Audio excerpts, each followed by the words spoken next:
Alright, so we're going to start building this little shape out of PEX. Okay, all the measurements here are OC or on center, and all dimensions are in imperial, so it's all inches and fractions of an inch. Alright, so you can kind of see those little dashes everywhere. Each set of little dashes is a fitting. So we're going to be using a female iron adapter, a male iron adapter, a few T fittings, I think 4 of them, which I've got there, and then 3 90-degree fittings as well. So you'll need to sort of scavenge those fittings off the old projects by removing the PEX off those first. Get what you need, assemble those, and then start building. So we're going to start with this piece here, 6 3/8 of an inch. Now that's measured from the center of one pipe to the center of the other pipe. So what I'm going to do, instead of measuring center, which is hard to do, I'm going to measure from what's inaccurate, really, because you got to kind of guess where the center of the pipe is. We're going to measure from the left of one pipe to the left of the other pipe. Okay, and that's going to give me I'll set that to 6 3/8 of an inch. So that's what I've done here. I set it to 6 3/8 of an inch, and then I measured, once I had them that far apart, I measured sort of the distance from the shoulder of the T to the shoulder of the 90, because the piece I'm going to need to cut is going to need to be shorter than 6 3/8 of an inch, because once you add the fitting, it adds a little bit more length to your run. So here I'll measure my piece. I'll make a mark.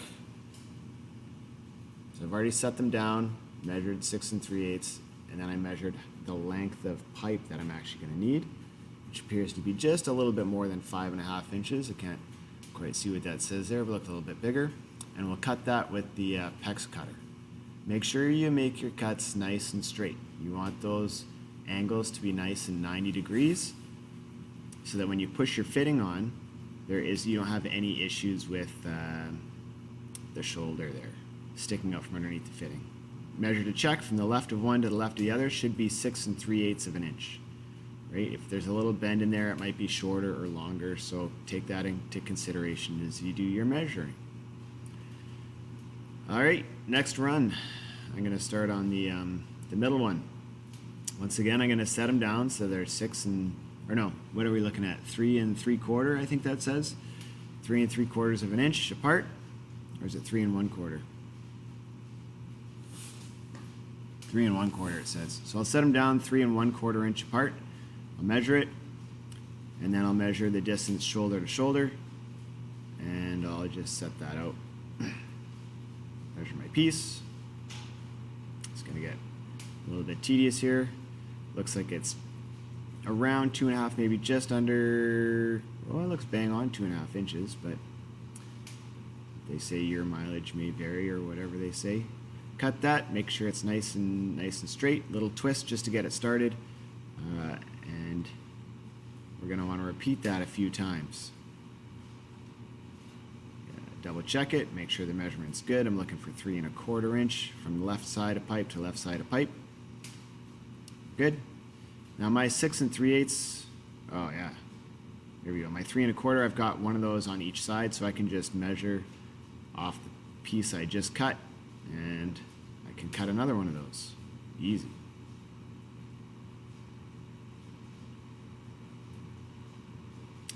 Plunk that on. There we go, one more 6 3/8. Run, so mark that based on my previous cut, because my previous cut I already double checked is good. And install.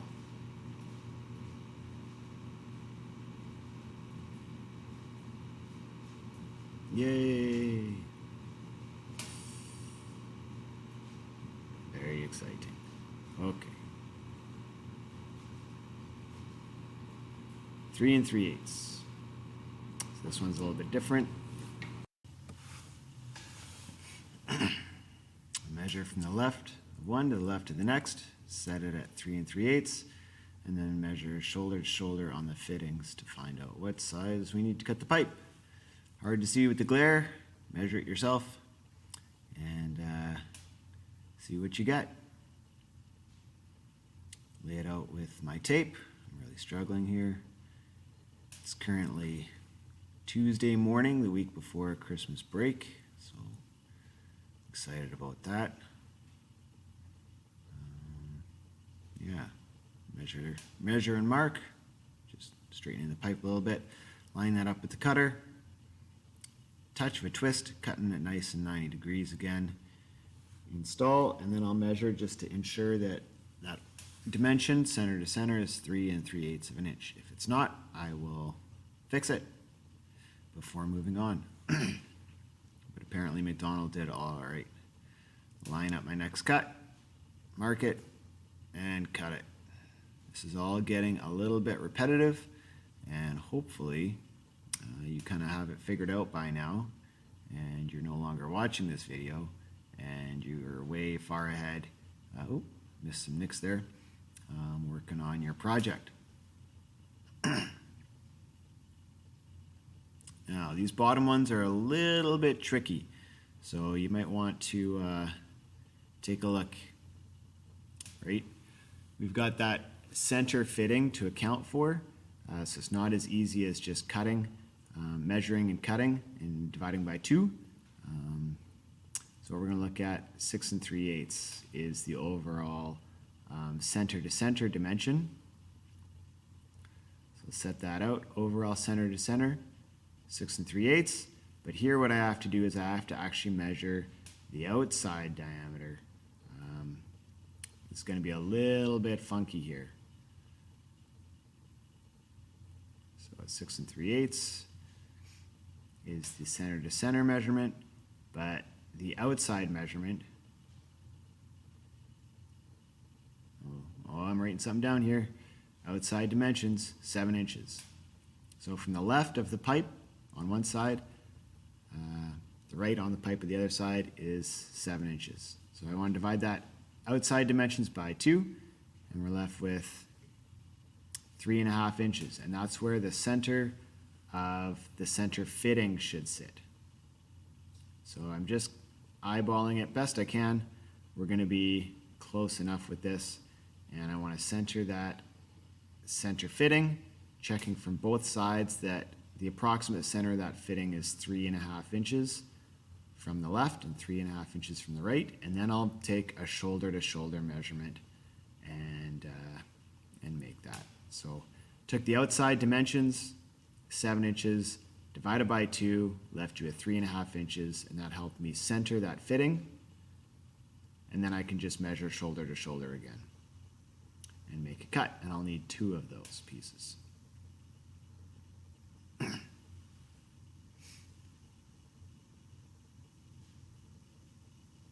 Got a very secretive dimension that you have to kind of figure out for yourself. There we go. Getting a little bit short here. Once again, making sure those cuts are nice and 90 degrees. All right, assemble and verify. Making sure those pipes are nice and seated. And my center to center measurement should be 6 3/8. Yay. Now for the top and bottom, you can't really do a center to center measurement because we're just going from the end of it. We're measuring from the end of a fitting, the male or female iron adapter, to the center of the pipe, right? I think I have one of these kicking around already, but apparently I'm going to take this one off. Grab 2 wrenches. You want to be gentle with these wrenches. It's quite easy to over tighten a fitting and actually bend the brass, but here we have a flat on the tap. We're not going to take off the actual, we're not going to disassemble the tap, we're just going to remove it. So we want to use the 2 flats on the top there. And if you set this up right, you can actually just squeeze the 2 wrenches together to loosen it. So that's what I'm showing here. Just squeeze it together, loosen, and disassemble. So I'm just doing this to get my female iron adapter that I'll use for the very top there. So we'll disassemble this piece.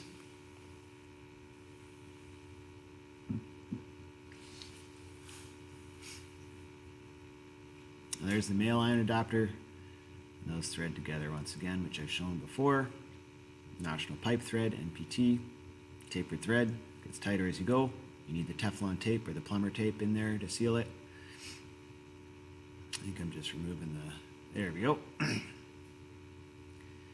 So here we're going to measure from the end of the fitting to the center of the pipe. So it's a little bit of a funky measurement. Make sure I've got the right one there, female iron adapter. And I'm going to measure from the end of that to the center of the pipe, and I'm looking for 3 inches. So once I kind of get that measurement lined up,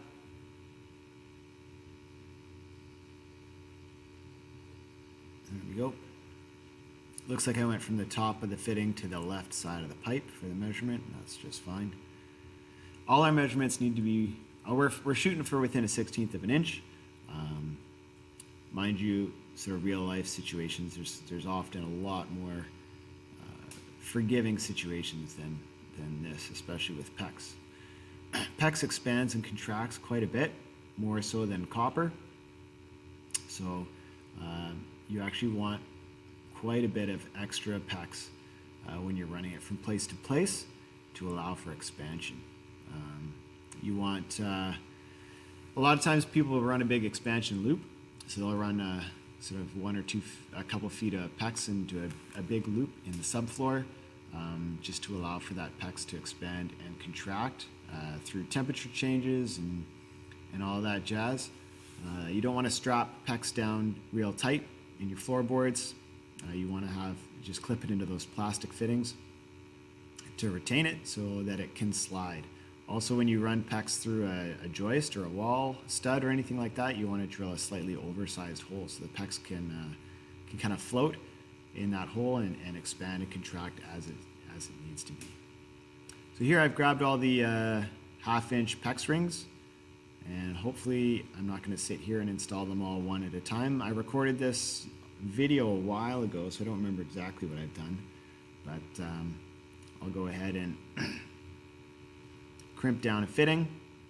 Reminder, we want between sort of a 1/16 or an 1/8 of an inch of PEX sort of protruding beyond the crimp ring. Any more than an 1/8 and it's going to be too close to the end of the fitting, and you won't get good grip. So you're looking for just a couple millimeters or a 1/16 of an inch.